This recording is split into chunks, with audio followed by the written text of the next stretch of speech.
Halo Mas Rai, apa kabar? Sapa saya Elo. Kabar baik gue. Baru kelihatan nih bro, kemana aja? Jawabnya lalu balas bertanya, iya mas, keliling kemana-mana. Akhirnya balik kandang juga nih, biasalah, kehidupan. Jawab saya sambil terkekeh ringan. Siang itu saya sedang berjalan-jalan dengan mengendarai motor berboncengan bersama teman. Sudah 5 bulan terakhir saya bantu-bantu di CV-nya yang bergerak di bidang kontraktor sebagai freelancer. Saya punya sedikit keahlian di bidang review dokumen legalitas dan manajemen. Resiko sasaran saya dan teman saya siang itu adalah meninjau langsung ke sebuah proyek perumahan kluster terkait rencana pekerjaan pengecoran jalan dan juga parit atau audit hal. Memang belum tentu kami yang mendapat pekerjaannya, masih harus mengadakan pendekatan kepada pihak developer kluster tersebut. Namun tidak ada salahnya toh melihat-lihat terlebih dahulu. Perumahan kluster itu terbilang masih baru.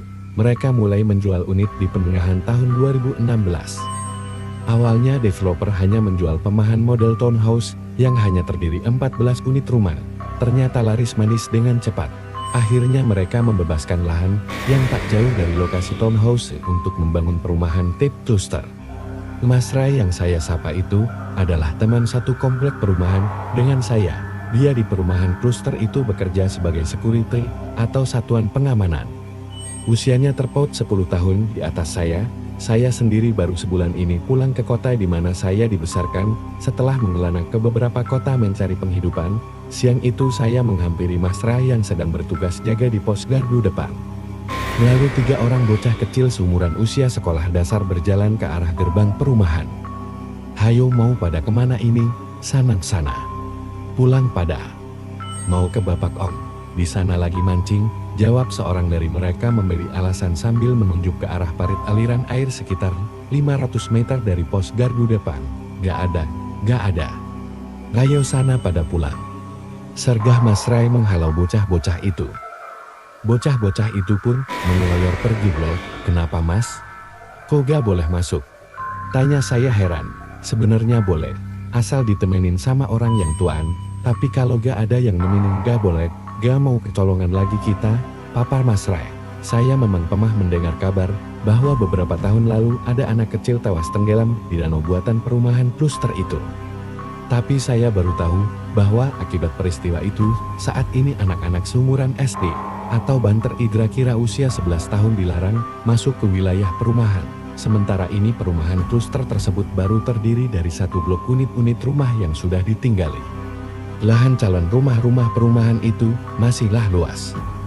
Danau itu sendiri terletak di tengah-tengah lokasi lahan perumahan. Sebenarnya ada 3 lubang, namun ada satu yang cerukannya paling lebar dan dalam hingga akhirnya membentuk danau. Bukan kecelakaan biasa. Penunggu sini marah kayaknya, imbuh Mas Rai. Penunggu mas? Tanyaku merasa ganjil. Lalu Mas Rai mulai bercerita bahwa sebenarnya danau itu bukan danau yang sengaja dibuat untuk keperluan estetik perumahan, melainkan galian untuk tanah material keperluan membangun perumahan.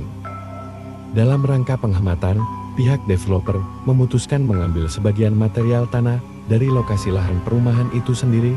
Suatu hari saat menggali tanah dengan menggunakan mesin ekskavator pada kedalaman tanah yang sudah membentuk lubang yang cukup dalam. Ikut terangkut pula sepasang ular sanca ukuran besar. Kondisi kedua ular itu tersangkut garpu kantung atau buket pengeruk dalam keadaan mati. Sebentar mas, itu ular sanca gen mati di dalam tanah? Tanya saya heran. Karena setahu saya ular sanca hidupnya tidak di dalam tanah, melainkan di permukaan tanah. Ada juga memang yang hidup di dalam gua dan di lubang dalam tanah, tapi tidak di kedalaman, sekitar 5 meter di dalam tanah. Mas Rai menekankan kembali keterangannya, berusaha meyakinkan saya meloh terus. Dari mana bisa tahu kalau tuh ular sepasang? Tanya saya masih merasa ganjil. Karena 2 ular itu posisinya waktu keangkat dempetan gitu. Nempel, jawab Mas Rai sambil menempelkan kedua jari telunjuknya mendeskripsikan. Terus dikemanain mas ularnya? Lanjut saya bertanya. Dibuang katanya Sin, tapi gak tahu dibuang kemana. Mungkin juga dikubur. Gue juga gak lihat pas kejadian ular keangkut. Belum mulai gaun, gue diceritain tuh kan, kuli-kuli proyek, papar Mas Rai. Lubang galian tanah itu pun dikarenakan diguyur hujan terus-menerus lama-kelamaan menampung airnya, sehingga membentuk danau. Atau boleh jadi juga dikarenakan dahulu di lahan itu, mempakan area rawa-rawa, sehingga air tanah masih banyak terkandung di dalamnya, sehingga proses pembentukan danau bisa terjadi. Patang sekitar pukul 3 sore itu, 3 orang bocah laki-laki sedang bermain di sekitar danau. Sebagai catatan, air danau berwarna tidak jernih, melainkan keruh kecoklatan. Mereka bermain lempar batu. Siapa yang lemparannya terjauh dialah pemenang. Setelah beberapa putaran lemparan, salah seorang dari mereka merasa sanggup melempar batu paling jauh, bahkan bisa sampai ke sisi danau di seberangnya, melampaui lebar danau, lalu mengambil ancang-ancang mundur 5 langkah. Kemudian berlari kecil menuju posisi awal, dan langsung akan melepas batu. Rupanya dia berpikir akan mendapat daya lempar lebih kuat dengan cara demikian. Namun tak dinyana, dia malah terpeleset dan tercebur ke danau dikarenakan tanah sekitar bibir danau licin. Si bocah yang masuk danau itu terlihat berusaha menggapai pinggiran danau dengan gerakan kecipakan yang terlihat asal dikarenakan panik. Anehnya tubuhnya malah bergerak menjauh dari pinggiran danau. Seorang temannya melihat temannya yang tercebur itu nekat mencemplungkan diri ke danau dengan maksud hendak menolong. Lalu ia terlihat bisa bergerak berenang mendekati temannya yang kecipakan panik. Kemudian ia merangkul temannya. Namun dikarenakan bocah si penolong juga belum handal, berenang sambil merangkul teman membuat dia sendiri kepayahan. Terlihat dua bocah itu timbul tenggelam berdua. Posisi mereka tidaklah terlalu ke tengah. Sudah sekitar 3 meter dari pinggiran danau, si bocah penolong mendorong temannya itu, sehingga tubuhnya semakin dekat ke pinggir danau. Kemudian ia berhasil meraih semak-semak rerumputan yang tumbuh di pinggiran danau. Lalu teman yang satunya membantunya, sehingga dia akhirnya bisa keluar dari air. Tak lama kemudian, kedua bocah itu menyadari bahwa seorang temannya masih di danau. Namun, saat perhatian mereka kembali ke danau, mereka tidak melihat keberadaan temannya itu. Teriak mereka berdua memanggil-manggil temannya. Yang dipanggili tak menyahut, raib begitu saja. Kini mereka berdua benangisan di bibir danau, khawatir dan takut sesuatu yang buruk menimpa temannya. Kedua bocah itu lalu berlari ke arah depan dengan maksud menghampiri pos gardu security. Saat itu, yang sedang tugas jaga di pos adalah Pak Jono, pimpinan security. Saat kedua bocah panik itu melaporkan apa yang terjadi dengan sigap Pak Jono berlari menuju danau, kedua bocah itu berlari mengikuti. Di mana tadi keceburnya? Tanyanya kepada kedua bocah itu. Di sana Pak, kata seorang menunjuk ke satu lokasi, lalu mereka menghampiri lokasi dimaksud. Pak Jono melepas sepatu dan mengeluarkan telepon genggam dari saku celananya, kemudian diletakkan di pinggir danau lalu terjun ke danau. Pak Jono menyelam, kemudian muncul ke permukaan untuk mengambil nafas, kemudian kembali menyelam. Begitu terus setidaknya 5 kali di radius sekitar si bocah tenggelam sebagaimana penuturan kedua teman bocah tenggelam itu. Tapi sia-sia, ia tidak menemukan si bocah. Pak Jono lalu berenang menepi. Dia naik kembali ke pinggir danau, kemudian meraih telepon genggamnya. Ia menghubungi Mas Rai. Tak lama kemudian, Mas Rai datang bersama beberapa orang lainnya. Ada bersamanya beberapa tukang kuli proyek. Kemudian Pak Jono kembali masuk ke dalam air, kali ini bersama 2 orang lainnya. Mereka meluaskan lokasi pencarian. Mas Rai tidak turut menceburkan diri. Dia mengelilingi danau beberapa kali dengan harapan melihat tanda-tanda bocah yang tenggelam. Mas Rai kemudian menghampiri kedua bocah tadi. Ia menanyakan beberapa hal, di antaranya di mana rumah mereka, apakah kenal dengan orang tua temannya yang tenggelam itu. Ternyata memang mereka tinggal berdekatan di pemukiman sekitar proyek perumahan kluster, istilahnya di kampung sebelah. Lalu Mas Rai menyarankan agar mereka memanggil orang tua dari bocah yang tenggelam. Waktu sudah menunjukkan pukul 5 sore. Bocah-bocah yang diminta Mas Rai untuk memanggil orang tua bocah yang tenggelam sudah berada di lokasi danau.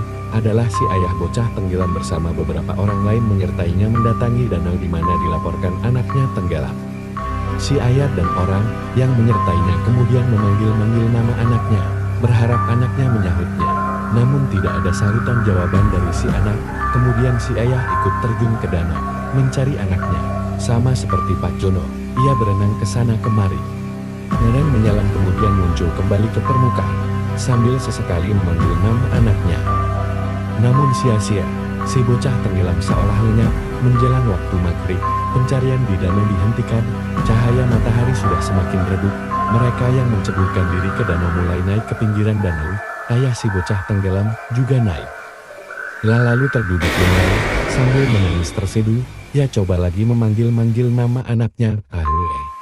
Di mana kamu, Nak? Tak lama kemudian, azan mulai maghrib, mulai berkumandang bersahut-sahutan dari toa masjid maupun mushola yang ada di sekitar proyek perumahan kluster. Semua yang berada di danau menjadi murung, terdiam membisu atas tragedi sore itu. Tiba-tiba mereka dikejutkan oleh satu pemandangan, dua pasang telapak kaki menyembulkan. Permukaan danau itu dia. Sontak Pak Jono mana-mana. Tanya si ayah kepada Pak Jono. Pak Jono menunjuk pada satu titik sekitar 5 meter dari pinggir danau di posisi mereka semua berada. Setelah melihat pula, tanpa berpikir panjang si ayah kembali terjun ke danau dan berhasil jasad anaknya, kemudian dibawanya ke pinggir danau. Bocah tersebut sudah tidak bernyawa, jasadnya sudah terlihat membiru. 3 hari kemudian, sekitar pukul 4 sore, keluarga si bocah yang tenggelam menyambangi danau. Mereka bermaksud hendak mengirimkan doa dan menaburkan bunga di danau yang merenggut nyawa. Yang hadir lebih dari 10 orang, turut pula beberapa anak kecil yang nampak sebaya dengan almarhum A. Mungkin adik, atau kakak, atau sepupunya. Pak Jono dan Mas Rai turut serta juga. Setelah doa dan tabur bunga dilaksanakan, mereka semua pun bersiap kembali pulang. Namun belumlah jauh dari terjadi hal yang mengejutkan, membuat siapapun yang berada di sana saat itu merasa ngeri. Seorang bocah perempuan tiba-tiba berteriak histeris. Si bocah perempuan itu terus-terusan berteriak histeris seolah ketakutan. Tak lama kemudian tubuhnya lunglai pingsan. Orang tua yang berada di situ lalu memapah si bocah bermaksud memindahkannya tempat yang lebih nyaman. Namun tak dinyana bocah perempuan itu siuman. Namun kali ini sorot matanya yang terlihat merah menatapi semua yang berada di sekelilingnya dengan tatapan tajam, lalu tertawa terbahak-bahak. Semua orang dibuat nyalinya kecut. Yang lebih mengejutkan adalah suara bocah perempuan itu berubah menjadi suara laki-laki dewasa yang terdengar parau. Lan mengatakan sesuatu dengan nada ancaman. Kalian sudah berani-berani merusak tempat kami. Kami akan menuntut ganti. Kami ingin nyawa anak perempuan seumur anak ini. Setelah mengucapkan itu si bocah perempuan kembali berteriak histeris, namun dengan suara aslinya, kemudian kembali tak sadarkan diri. Ingin tahu kelanjutan cerita dari Tumbal Perumahan Kluster? Terus ikuti Radio Tengah Malam. Dan agar teman-teman setia nonton kisah ini, bagaimana menurut kalian tentang kisah ini? Tulis komentar kalian di kolom komentar. Dan bila teman-teman yang baru bergabung jangan lupa like, comment, share, beserta subscribe channel ini. Dan nantikan kisah-kisah horor berikutnya tetap di Radio Tengah Malam.